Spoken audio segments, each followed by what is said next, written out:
আমি ডাক্তার সিয়াম সুলতানা কান্তা, কনসালটেন্ট হিসেবে কাজ করছি Faraji dental hospital and research centre. সাধারণ মানুষের কিছু সাধারণ প্রশ্নের উত্তর দেওয়ার জন্য আজকে আপনাদের সামনে আমার এই ছোট্ট ভিডিও উপস্থাপন। আমাদের ছেলে মেয়েদের খুব কমন একটি সমস্যা থাকে যে অল্প বয়সে দাঁত কালো হয়ে যাচ্ছে, দাঁতে গর্ত হয়ে যাচ্ছে।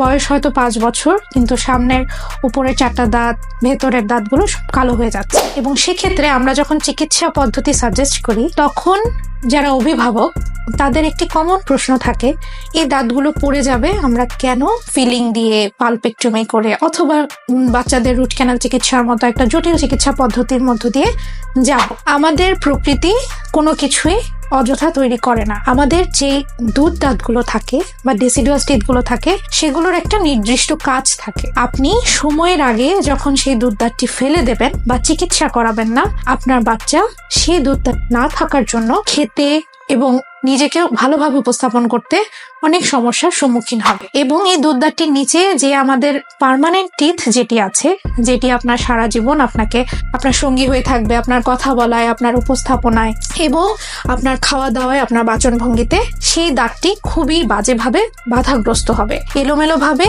আমাদের পার্মানেন্ট টিথগুলো আসে যদি আপনি সময়ের আগেই আপনার দুধ দাঁতগুলো ফেলে দেন অথবা নষ্ট করে ফেলেন অথবা চিকিৎসার মধ্য দিয়ে না যায়। আরো একটি মিথ আমাদের দেশে খুব কমন ভাবে প্রচলিত, যে বাচ্চাদের 12-13 বছরের আগে যে দাঁতগুলো পড়ে যায়, সেই দাঁতগুলো আমরা যদি ফেলে দেই তাহলে বাচ্চাদের খেতে কোনো সমস্যা হয় না। অবশ্যই না।